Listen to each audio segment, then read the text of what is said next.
안녕하십니까? 안녕하십니까? 잘 지내셨어요? 오늘 말씀 제목은 새 마음입니다. 말씀은 사무엘상 9장 25절에서 12장 25절이고 요절은 12장 24절입니다. 우리 12장 24절을 함께 읽겠습니다. 사무엘상 12장 24절 시작. 너희는 여호와께서 너희를 위하여 행하신 그 일을 생각하여 오직 그를 경외하며 너희의 마음을 다하여 진실히 섬기라. 기도하겠습니다. 은혜로우신 주님, 우리가 오늘도 성부, 성자, 성령, 삼위 하나님을 예배할 수 있도록 은혜 주셔서 감사합니다. 한 주간의 많은 죄와 허물을 예수의 피의 은혜로 용서해 주시고 이 시간 하나님의 은혜를 사모하는 마음으로 겸비한 마음으로 바른 자세로 하나님을 예배함으로 하나님을 기쁘시게 하고 하나님이 주시는 은혜를 풍성하게 누리는 시간이 되게 해 주시옵소서. 주께서 이 자리에 임재하여 주시고 우리와 함께 하시고 도와주십시오. 예수님의 이름으로 기도하였습니다. 아멘. 우리는 우리 개인과 또 우리의 가정과 또 우리의 공동체가 형통하기를 원합니다. 잘 되기를 원합니다. 그러면 우리가 어떻게 살아야 우리 개인과 가정, 공동체가 형통하고 잘 될 수 있는가? 오늘 말씀을 통해 배울 수 있기를 기도합니다. 아멘. 제1장 새 마음 9장 25절에서 11장 15절 말씀입니다. 9장 27절을 보십시오. 사무엘은 사울의 사환을 앞서가게 하고 사울에게 하나님의 말씀을 들려줍니다. 그러면 사울에게 주시는 하나님의 말씀이 무엇입니까? 10장 1절을 같이 읽겠습니다. 시작. 이에 사무엘이 기름병을 가져다가 사울의 머리에 붓고 입맞추며 이르되 여호와께서 내게 기름을 부으사 그의 기업의 지도자로 삼지 아니하셨느냐. 구약 시대 때는 왕, 제사장, 선지자를 세울 때 올리브 기름을 이렇게 머리에 부었어요. 그리고 이는 여호와 하나님께서 그 사람, 기름 부음을 받은 그 사람을 여호와 하나님이 택하시고 세우셨다는 뜻입니다. 그러니까 여호와 하나님께서 사울을 그의 기업의 지도자 곧 이스라엘 백성의 왕으로 세우셨고 이것을 사무엘을 통해서 기름을 부어서 알리신 겁니다. 그러므로 사울을 누가 왕으로 세우셨어요? 여호와 하나님께서. 그러므로 사울은 자신을 왕으로 세우신 여호와 하나님께 순종해야 합니다. 그리고 당시 왕이 해야 할 일은 두 가지인데 크게는 백성을 다스리는 일과 백성을 구원하는 일입니다. 그리고 사울이 왕으로서 백성을 다스리고 백성을 구원하는 이 굉장히 중요하죠. 이 중요한 사명을 감당하려면 사울에게 하나님께서 자기를 왕으로 세우셨고 하나님께서 사울 자신과 함께 하신다는 확신이 있어야 합니다. 굉장히 중요한 사명이기 때문에 하나님이 나를 왕으로 세우셨고 나와 함께 하신다는 확신이 있어야 사울이 왕으로서 백성을 다스리고 구원하는 일을 할 수 있을 겁니다. 그래서 사무엘은 여호와 하나님께서 사울과 함께 하심을 그가 확신할 수 있도록 하기 위해서 세 가지 징조를 말합니다. 10장 2절부터 6절은 여호와께서 사울과 함께 하신다는 확신을 갖게 하는 세 가지 징조입니다. 먼저 첫째 징조는 10장 2절 상반절인데요. 사울이 두 사람을 만나게 될 것이고 그 두 사람으로부터 사울이 찾으러 갔던 암나귀를 찾았다는 말을 들을 것이라는 거예요. 다음으로 두 번째 징조는 사울이 베델로 올라가는 세 사람을 만나게 될 것이고 10장 3, 4절입니다. 세 사람을 만나게 될 것이고 한 사람은 염소 새끼 셋을 이끌었고 한 사람은 떡 세 덩이를 가졌고 한 사람은 포도주 한 가죽 부대를 가졌는데 그들이 사울에게 무난하고 사울은 그들에게 떡 두 덩이를 받을 것이라는 겁니다. 그러니까 이런 사람을 만나는 것 자체가 또 하나의 징조가 될 것이고 만난다고 해서 누가 떡 두 덩이 다 주는 건 아니잖아요. 세 덩이 중에서 두 덩이 주면 꽤 많이 주는 거지. 이런 일이 있어요. 그러면 이거는 하나님이 너와 함께한다는 징조로 받아들이라는 거예요. 마지막으로 세 번째 징조는 사울이 선지자의 무리를 만나게 될 것이고 사울에게 여호와의 영이 크게 임하여 사울도 선지자들과 함께 예언을 하고 변하여 새 사람이 될 것이라는 징조입니다. 10장 7절을 보십시오. 이 세 가지 징조가 사울에게 임하거든 사울은 하나님께서 그와 함께 하신다는 것을 이제 확신해야 합니다.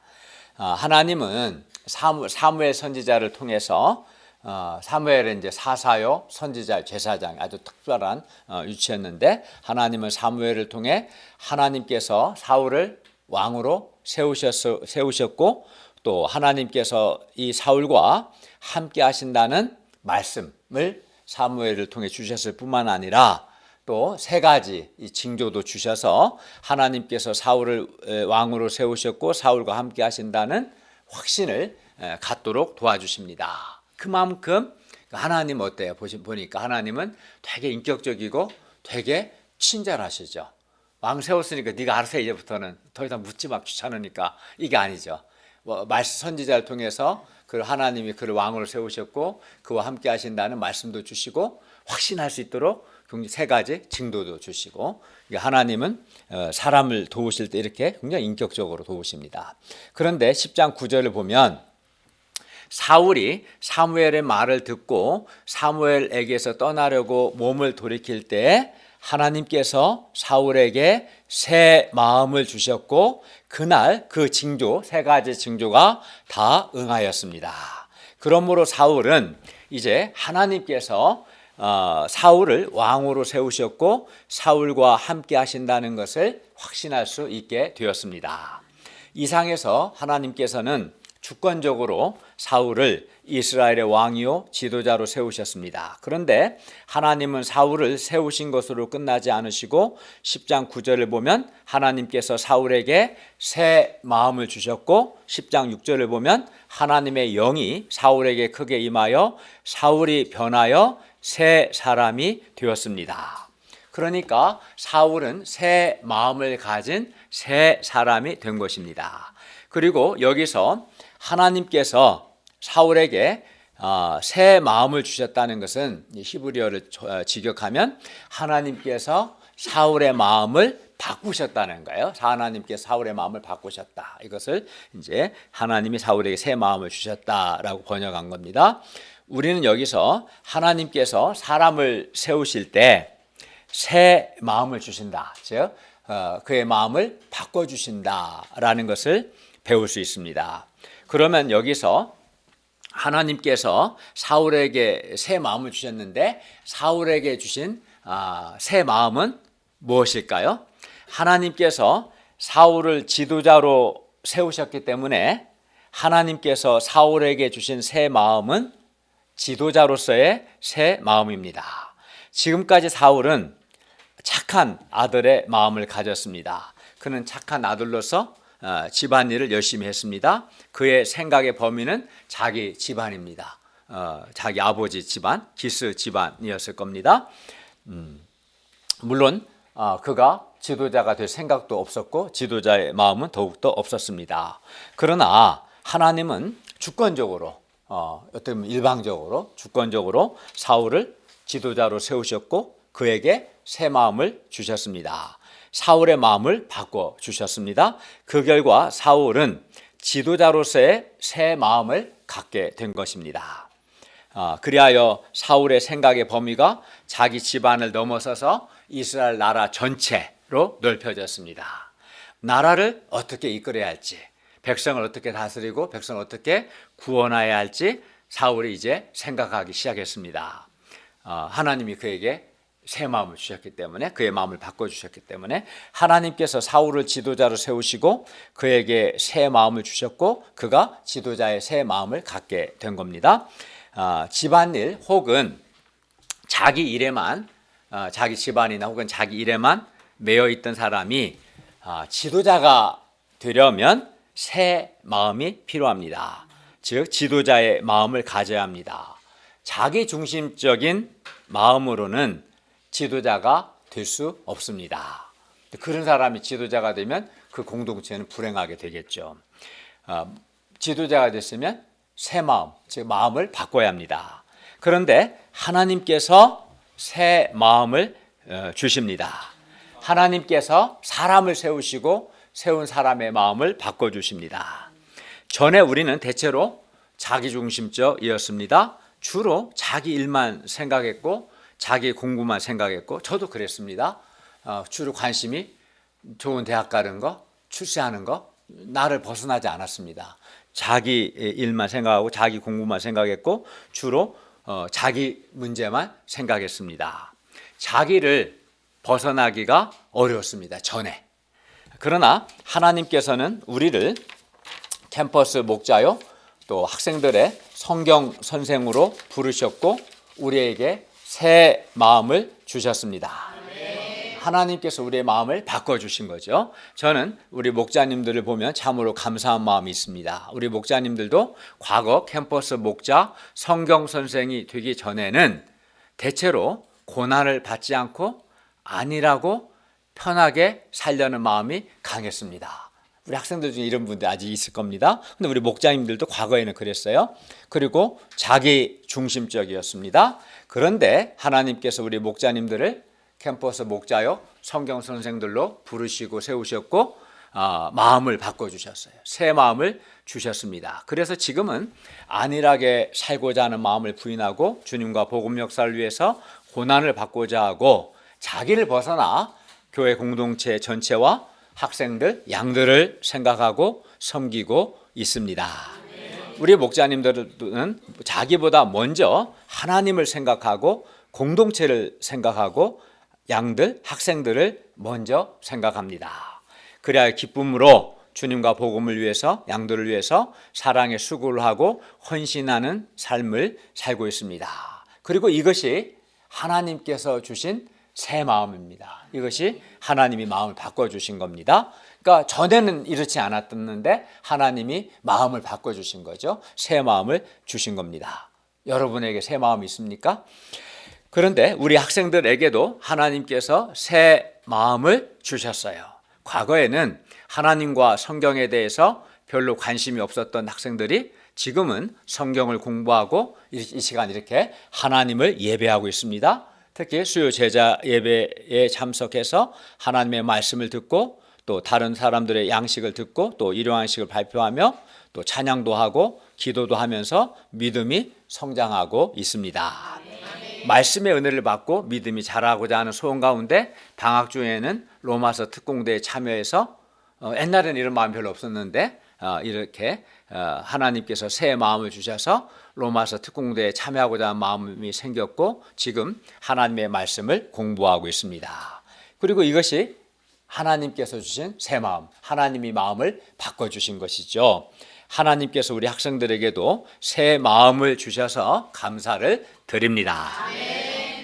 우리 각 사람에게는 하나님께서 주시는 새 마음이 있어야 합니다. 예를 들어 지도자에게는 지도자로서의 새 마음이 있어야 하고 동역자에게는 동역자로서의 새 마음이 있어야 합니다. 우리 학생들에게는 배우고 순종하고자 하는 새 마음이 있어야 합니다. 배우기 싫어하고 순종하기 싫어하는 것은 새 마음이 아니겠죠. 과거 저는 자기중심적인 마음, 이기적인 마음, 세상적이고 세속적인 마음이 아주 강했습니다. 제가 그랬습니다. 그런데 하나님은 저를 주권적으로 택하셔서 목자요 성경선생으로 부르시고 세워주셨습니다. 그리고 하나님께서 저에게 하나님의 말씀을 통해서 새 마음을 주셨습니다. 하나님께서 저에게 하나님의 말씀을 통해 저의 마음에 하나님의 은혜를 감당하고자 하는 마음, 하나님을 기쁘시게 하고자 하는 마음, 충성스러운 말씀의 봉사자가 되고자 하는 마음, 또 사람을 돕고자 하는 마음. 저는 항상 그런 기도를 합니다. 내가 누군가에게 도움이 되는 사람이 되었으면 좋겠다. 하나님은 저에게 이런 마음을 주셨고 또 캠퍼스 학생들을 주님의 제자로 키우고자 하는 마음, 무엇보다 하나님은 교만한 자를 물리치시고 겸손한 자에게 은혜를 주시기 때문에 겸손한 자가 되고자 하는 마음을 저에게 주셨습니다. 우리는 자기를 벗어나 새 마음을 가져야 합니다. 예를 들어 방금 말씀드린 것처럼 하나님을 기쁘시게 하고자 하는 마음을 가져야 하고, 사람들을 죄와 죽음에서 구원하고자 하는 마음, 죽든지 말든지 무관심한 게 아니라 어떻게든 죄와 죽음에서 구원하고자 하는 마음, 또 사람에 대해서 무관심하지 않고 사람을 돕고자 하는 마음, 또 자기보다는 전체를 생각하는 그런 마음, 은혜를 당연하게 여기지 않고 배신하지 않고 은혜를 감사하고 은혜를 감당하고자 하는 마음, 겸손한 자가 되고자 하는 그러한 마음을 가질 수 있기를 바랍니다. 지도자는 지도자로서 책임감과 충성심을 가져야 합니다. 지도자가 책임감과 충성심이 없으면 그건 매우 잘못된 겁니다. 또 동역자는 동역자로서 겸손하게 동역을 하고자 하는 마음을 가져야 합니다. 동역하고자 하는 마음이 없다면 그 사람은 잘못된 거죠. 특히 학생들은 겸손히 배우고 순종하고자 하는 마음을 가져야 합니다. 배우지 않고 순종하지 않고 사람이 성장할 수는 없는 것입니다. 그리고 우리가 새 마음을 가질 때 우리의 삶과 우리의 인생이 근본적으로 새로워지고, 새 마음을 가져야 새 사람이 되고 새로워지고, 더 나아가 하나님의 도우심을 받아 형통하게 될 것입니다. 그렇죠? 마음이 새로워지지 않는데 어떻게 새 사람이라 할 수 있겠어요? 마음을 바꾸지 않는데 어떻게 하나님이 그 사람을 도우실 수 있겠습니까? 새 마음을 가질 때 그 사람은 새 사람이 되고 그 인생이 새로워지고 살아계신 하나님께서 그를 도우시고 그에게 복을 주실 것입니다. 그러면 우리가 어떻게 새 마음을 가질 수 있겠습니까? 하나님께서 하나님의 말씀을 통해서 우리에게 새 마음을 주십니다. 가령 지금 이 말씀을 듣는 순간 하나님의 말씀을 통해서 우리 마음에 새 마음을 가지고자 하는 마음을 주실 겁니다. 그렇죠? 그러므로 우리는 먼저 하나님의 말씀을 잘 듣고 하나님의 말씀을 순종해서 새 마음을 갖고자 해야겠습니다. 그리고 하나님이여 저에게 새 마음을 주십시오라고 기도할 수 있기를 바랍니다. 10장 17절부터 24절은 사무엘이 사울을 왕으로 세우는 내용입니다. 10장 17절부터 19절을 보십시오. 사무엘이 백성을 미스바로 불러 여호와 앞에 모으고 왕을 세우기 전에 먼저 이스라엘 백성의 죄를 지적합니다. 10장 18, 19절을 보시면 여호와 하나님께서는 이스라엘 자손을 애굽에서 인도하여 내시고 그들을 애굽인의 손과 그들을 압제하는 모든 나라의 손에서 건져내셨습니다. 그리고 그들을 모든 재난과 고통 중에서 친히 구원하여 내셨습니다. 그러나 이스라엘 자손은 구원의 하나님을 잊어버리고 그리고 하나님께서 그들의 왕 되심을 또한 거부하고 세상 나라들처럼 인간 왕을 구했습니다. 그러니까 하나님이 그들을 구원하신 은혜를 다 잊어버리고 하나님이 그들의 왕이신 것을 거부한 거죠. 그들이 왕을 구한 것은 여호와 하나님께 대한 반역의 죄요, 여호와 하나님을 믿지 못하는 불신의 죄입니다. 10장 19절 하반절에서 22절을 보면 베냐민 지파 기스의 아들 사울이 왕으로 뽑혔으나 사울은 짐 보따리들 사이에 숨어 있었습니다. 10장 24절을 보십시오. 사무엘이 모든 백성에게 여호와께서 택하신 자를 보느냐, 즉 여호와께서 사울을 왕으로 택하셨음을 말했습니다. 그러므로 백성들은 하나님이 사울을 왕으로 택하시고 세우셨기 때문에 백성들은 하나님이 세우신 지도자로 사울을 영접하고 사울에게 순종해야 합니다. 그러나 10장 26절 27절을 보면 그 마음이 하나님께 감동된 유력한 자들은 사울을 하나님이 세우셨기 때문에 사울을 하나님이 세우신 지도자로 영접하고 사울과 함께 갔으나 어떤 불량배는 하나님이 사울을 세우셨음에도 불구하고 사울이 어떻게 우리를 구원하겠느냐 사울을 멸시하며 예물을 바치지 않았습니다. 우리는 이런 불량배가 되지 않고 우리 마음이 하나님께 감동됨으로 하나님께서 세우신 지도자를 존경하며 그 지도자와 함께 할 수 있기를 바랍니다. 11장 1절부터 5절을 보십시오.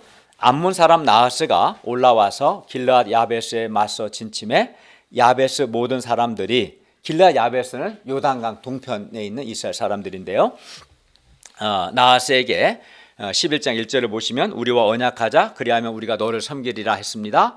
그러나 암몬 사람 나아서는 그들에게 강하게 말합니다. 11장 2절을 읽어볼까요? 시작. 암몬 사람 나아스가 그들에게 이르되 내가 너희 온 눈을 다 빼야 너희와 언약하리라. 내가 온 이스라엘을 이같이 모욕하리라. 예, 야베스 장로들이 보낸 전령들이 사울이 사는 기브아에 이르러 이 말을 백성에게 전하매 모든 백성이 그 말을 듣고는 소리를 높여 울었습니다. 11장 5절을 보십시오. 마침 사울이 밭에서 소를 몰고 오다가 백성이 무슨 일로 우느냐 물었고 그들이 야베스 사람의 말을 전했습니다. 11장 6절 7절을 보십시오.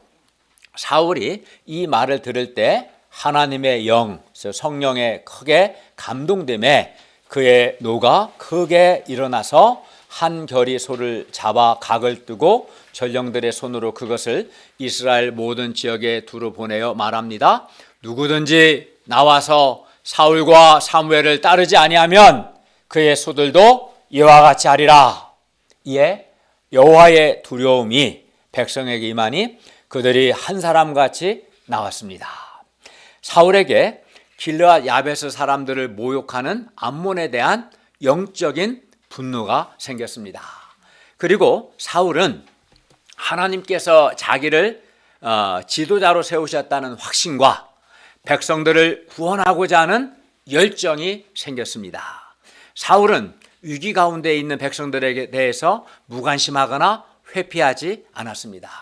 암몬 사람 나하스의 손에서 백성들을 구원하고자 했습니다. 이 상을 통해 볼 때 하나님께서 사울에게 주신 새 마음은 하나님의 백성의 원수에 대한 영적인 분노와 또 하나님께서 자기를 지도자로 세우셨다는 확신, 또 백성들을 구원하고자 하는 열정이었음을 알 수 있습니다. 이것이 하나님께서 사울에게 주신 새 마음이었습니다. 하나님께서 우리에게도 새 마음을 주시기를 간절히 기도합니다. 아멘. 제가 지지난주겠네요. 여러분 알다시피 이제 CIS 지부장 수양회 섬기기 위해서 목요일이죠. 목요일 날 12시 35분에 인천공항에서 출발해야 하는데 전날 그 6시 50분에 문자가 왔어요. 예약했던 폴란드 항공이 취소되었다는. 그때 저는 순간적으로 이 사탄이 제가 CIS 지부장 수양에 참석하고 또 인수사님과 함께 말씀을 선교사님들에게 가르치고 특히 특강하는 것을 방해한다는 생각이 들었어요.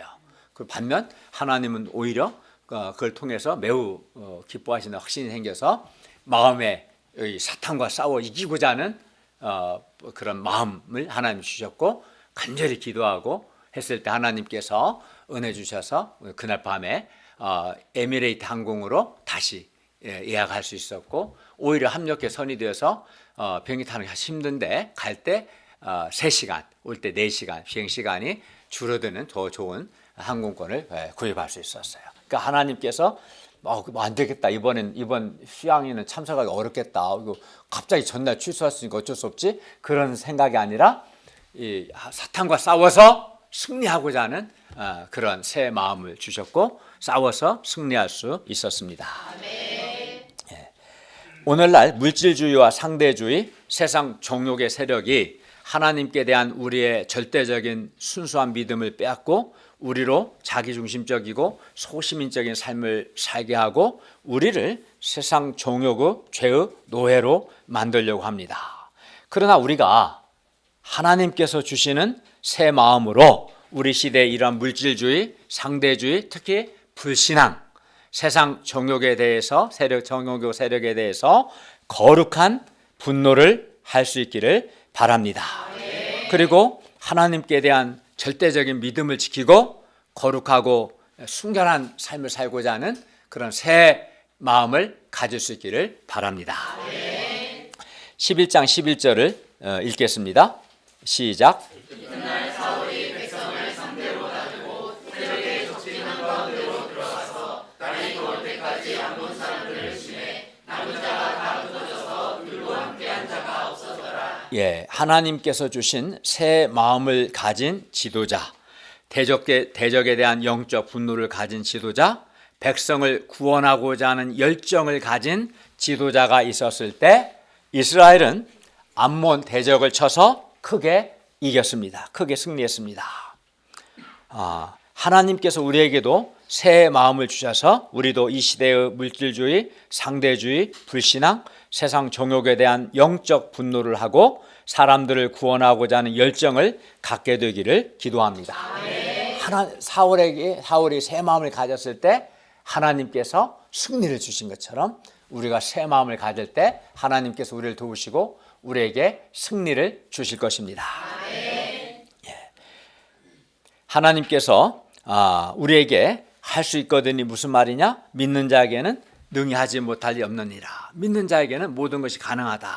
이 마가복음 9장 23절 이 말씀을 붙들고 믿음으로 캠퍼스 전도를 하고 믿음으로 제자 양성을 하고자 하는 새 마음, 그리고 너희에게 떡 몇 개나 있는지 가서 보라. 마가복음 6장 38절 상반절 이 말씀을 붙들고 믿음으로 예배 초청의 오병이어를 드리고자 하는 새 마음을 주시기를 간절히 기도합니다.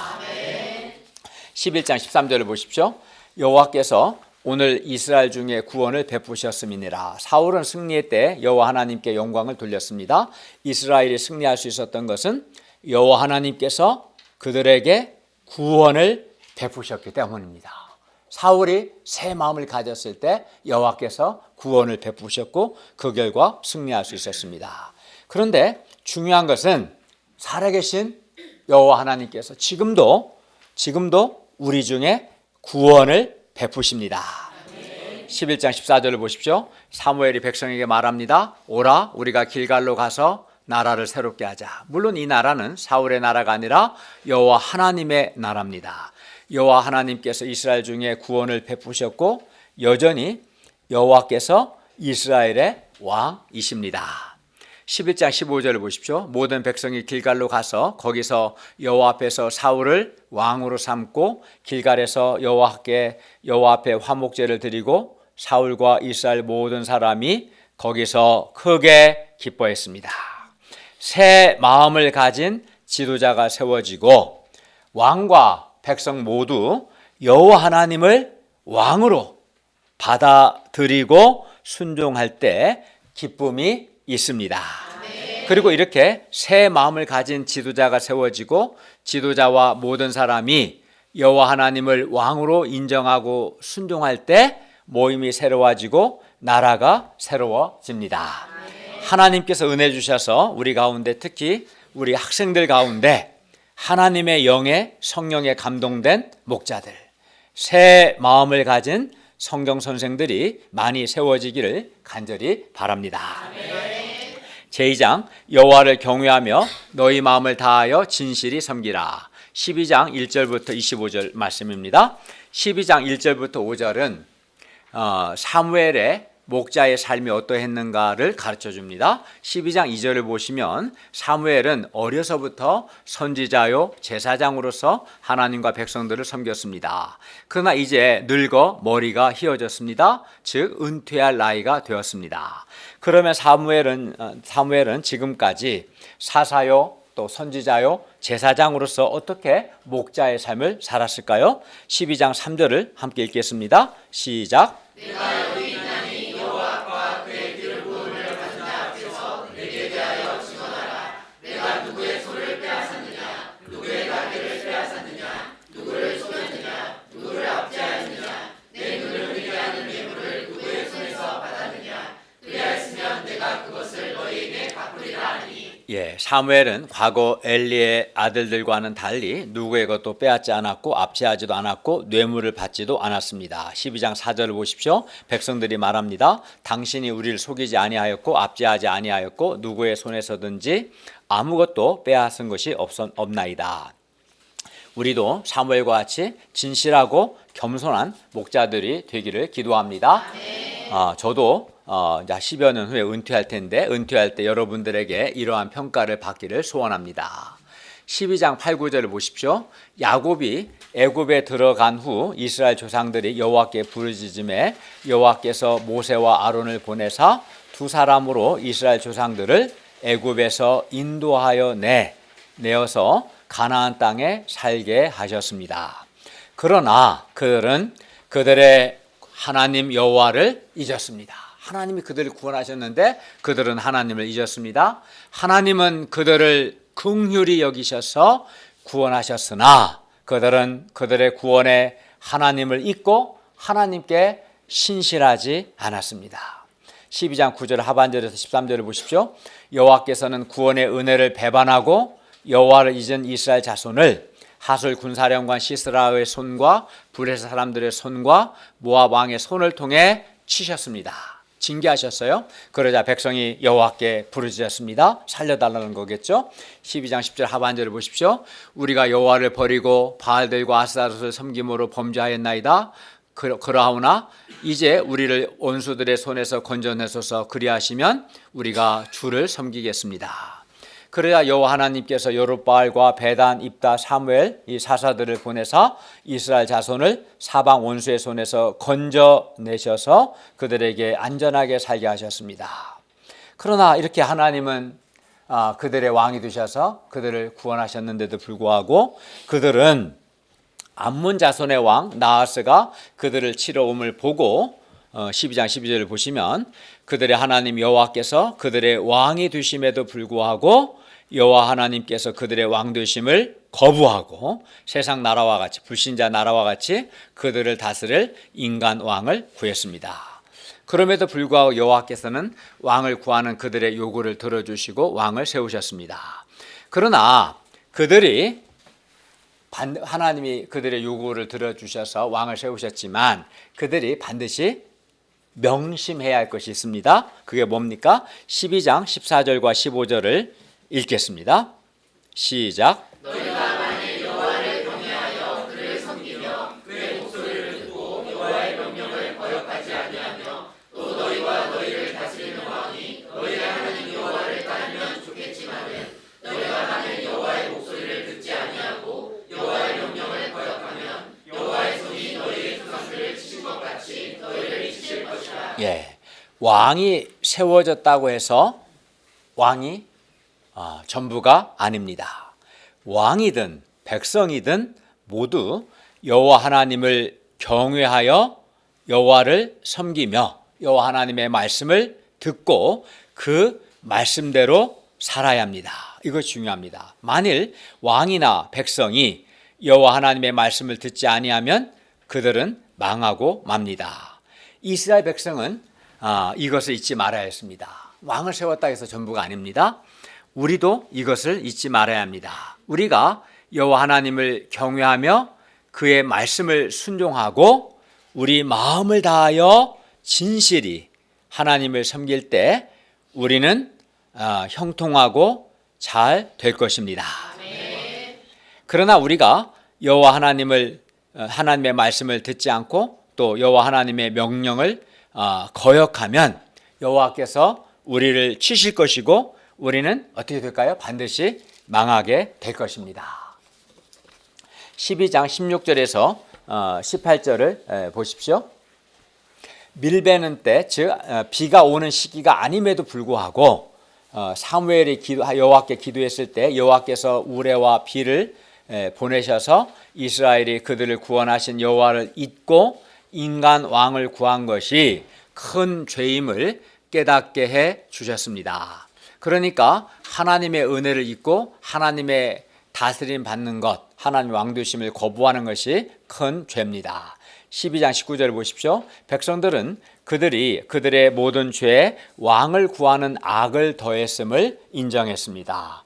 그러면 이제 백성들은 어떻게 살아야 할까요? 12장 20절에서 21절을 보십시오. 이제 백성들은 여호와를 따르는 데에서 돌아서지 말고 오직 그들의 마음을 다하여 여호와를 섬겨야 합니다.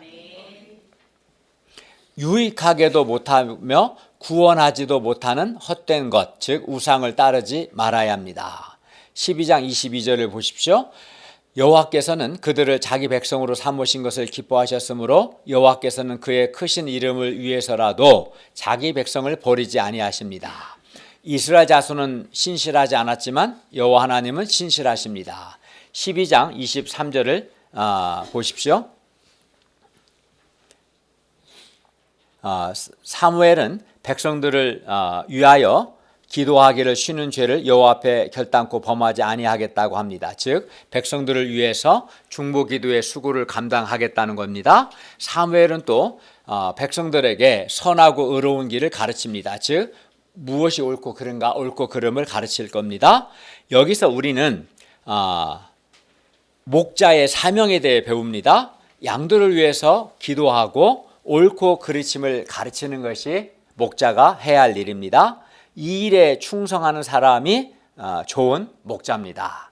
우리가 양들을 위해서 기도하고 선하고 의로운 길, 즉 무엇이 옳고 그른가, 옳고 그름을 가르치는 좋은 목자들이 되기를 기도합니다. 12장 24, 25절을 보십시오. 백성들이 목자의 가르침을 잘 받아 여호와께서 그들을 위하여 행하신 큰 일을 생각하여 그들이 오직 여호와 하나님을 경외하여 그들의 마음을 다하여 진실이 섬기면, 그러니까 그들의 마음을 다해 진실이 섬기면, 여호와를 경외하는 것, 마음을 다해 진실이 섬기면이라는 표현들이 많이 나오죠. 가령 24절에도 나오고 여호와를 경외하여 그를 섬기는 것 14절에도 나오고 또 20절 하반절에 오직 너희의 마음을 다해 여호와를 섬기면이라고 말씀하고 있죠. 그러니까 하나님이 원하시는 것은 하나님을 경외하고 마음을 다하여 진실이 섬기는 것, 여호와의 말씀을 잘 듣는 거죠. 명령을 순종하는 거죠. 그리고 여기서 여호와를 경외하여 그들의 마음을 다하여 진실이 섬기면 여호와 하나님께서 그런 사람을 기뻐하셔서 보호하시고 도우시고 복을 주실 겁니다. 그러니까 여호와를 경외하여 마음을 다하여 하나님을 진실히 섬길 때, 그죠? 형통하게 되고 하나님의 복을 받게 되고 잘 될 것입니다. 그러면 어떻게 하는 것이 여호와를 경외하여 마음을 다하여 진실히 섬기는 걸까요? 예를 들어서 마음을 다하여 진실히 섬기면이라고 했잖아요. 예를 들어서 우리가 말씀을 공부하거나 또는 기도하거나, 아까 우리 예배 시간에 찬양했죠. 찬양하거나 이렇게 지금 이렇게 하나님을 예배할 때 형식적으로 또는 바르지 않은 자세로 하지 않고 하나님을 경외함으로, 하나님을 두려워함으로 마음을 다하여 진실하게 기도하고 마음을 다하여 찬양하고 또 마음을 다하여 하나님의 말씀을 듣고 마음을 다하여 하나님을 예배하는 거, 이렇게 하는 게 진실이, 마음을 다해 진실히 하는 거죠. 그러니까 하나님이 원하시는 것은 우리가 정말 하나님을 경외하기 때문에 마음을 다하여 진실하게 하는 거예요. 섬기는 거예요. 말씀을 공부할 때나 찬양할 때나 기도할 때나 이렇게 예배드리거나 막 형식적으로 하거나 막 좀 바르지 않은 태도로 말씀 공부하거나 예배드리는 것은 정말 하나님이 싫어하시는 거죠. 그렇게 하면 안 되는 거예요. 우리가 만일 이스라엘이, 그러나 만일 그들이 여전히, 그러니까 그들이 하나님을 경외하여 마음을 다해 진실히 섬기면 하나님이 그들을 기뻐하셔서 그들을 도우시고 형통케 하시고 복을 주실 겁니다. 그러나 만일 그들이 여전히 악을 행하면 그들과 그들의 왕이 다 멸망합니다. 그러므로 우리가 오직 여호와 하나님을 경외하여 우리의 마음을 다하여 여호와 하나님을 진실히 섬기는 것이 아주 중요합니다. 하나님을 경외하여 마음을 다하여 진실히 섬기는 것. 말씀을 공부할 때나 찬양할 때나 기도할 때나 이렇게 예배를 드릴 때 마음을 다하여 진실히 섬겨야 돼요. 형식적으로 하거나 불량한 자세로 바르지 않은 태도로 하는 것은 굉장히 망하려고 작정하는 거예요. 그런 사람은 망합니다. 옳지 않습니다. 그런데 우리가 여호와 하나님을 경외하여 우리 마음을 다하여 여호와를 섬기기 위해서는 12장 24절 보세요. 12장 24절 상반절 말씀처럼 우리가 여호와께서 우리를 위하여 행하신 그 큰 일을 기억하고 생각해야 합니다. 왜냐하면 여호와 하나님께서 우리를 위하여 행하신 그 큰 일을 기억하고 생각하는 사람만이 여호와 하나님을 경외하며 마음을 다하여 여호와 하나님을 진실히 섬길 수 있기 때문입니다. 여호와 하나님께서 우리에게 행하신 그 큰 일들, 구원의 은혜들, 우리를 도우신 일들, 하나님께서 행하신 그 큰 일들을 정말 기억하고 생각하게 되면 자연스럽게 하나님을 경외하는 마음이 생기고 마음을 다하여 진실이 하나님을 섬기고자 하는 마음이 일어납니다. 이스라엘의 아주 고질적인 문제가 여호와께서 행하신 그 큰 일을 잊어버린 거예요. 출애굽 사건, 홍해 건넌 사건, 또 만나를 주신 사건, 불기둥, 구름기 인도할 사건 등등 막 얼마나 많아요. 방금 나하스에서 승리를 준 사건 등등 하나님이 하신 은혜를 잊어버려요. 하나님이 하신 일을 기억하고 생각해야 정말 하나님을 경외하고 마음을 다해서 하나님을 진실하게 섬기는데 이스라엘의 문제는 하나님이 행하신 큰 일을 잊어버린 겁니다. 그래서 우리는 여호와 하나님을 잊지 않고 여호와 하나님께서 우리를 위하여 행하신 그 큰 일을 기억하고 잊지 않고 기억하고 생각해야 돼요. 그죠? 그래야 하나님을 경외하고 진실한 마음으로 하나님을 섬기지 않겠어요? 뭐 어떻게 해야 돼? 어떻게 해야 할까요? 우리가 하나님을 잊지 않고 하나님께서 우리를 위하여 행하신 그 큰 일을 기억하고 생각하기 위해서 우리가 매주 말씀을 공부하고 소감도 쓰고 수요 예배와 주일 예배를 드리는 겁니다. 말씀을 공부하지 않고 예배를 드리지 않으면 다 잊어버려요. 잊지 않기 위해서 말씀을 공부하고 지금 예배 드리고 말씀 들으니까 기억나요? 안 나요? 나죠. 잊지 않기 위해서 이렇게 예배 드리는 거예요. 공부하는 겁니다. 여호와 하나님께서 우리를 위하여 행하신 그 큰 일을 잊지 않고 기억하고 생각하기 위해서 우리가 성경을 공부하고 소감도 쓰고 예배를 드려야겠습니다. 우리는 또 다음 달 2월 8일 9일에 있는 신년 수양회 특히 요절 소감을 통해서 여호와 하나님께서 2024년 작년 2024년이죠. 2024년에 우리를 위하여 행하신 그 큰 일을 기억하고자 합니다. 아마 요절 소감을 들으시면 굉장히 은혜로울 겁니다. 정말 좋습니다. 요절 소감은 하나님께서 한 사람 한 사람에게 작년 한 해 어떤 큰 일을 행하셨는가, 어떻게 일하셨는가를 돌아보는 거니까요. 우리 학생들도 이 요절 소감을 써서 발표하시면 좋겠습니다. 우리가 여호와 하나님께서 우리를 위하여 행하신 그 큰 일을 기억하고 생각하기를 힘쓸 수 있기를 간절히 기도합니다. 이것이 아주 중요합니다. 여호와 하나님께서 나에게 행하신 그 큰 일을 잊지 않고 기억하고 생각하는 거, 이게 중요해요. 이게 돼야 하나님 은혜에 감사해서 하나님을 경외하고 마음을 진실한 마음으로 하나님을 섬길 수 있습니다. 여호와 하나님께서 우리를 위하여 행하신 그 큰 일을 기억하고 생각하는 사람만 일생 여호와 하나님을 경외하며 여호와를 진실히 섬길 수 있습니다. 그리고 그러한 사람은 하나님의 복을 받고 형통하게 될 것입니다. 잘 될 것입니다. 결론입니다. 우리가 하나님의 말씀과 성령에 감동되어 새 마음을 가질 때, 그리고 하나님께서 행하신 큰 일을 생각함으로 하나님을 경외하며 우리의 마음을 다하여 하나님을 진실히 섬길 때 우리는 형통하게 되고 잘 될 것입니다. 그러므로 우리가 지도자의 새 마음, 동역자의 새 마음, 또 배우고자 순종하는 새 마음을 가질 수 있기를 바랍니다.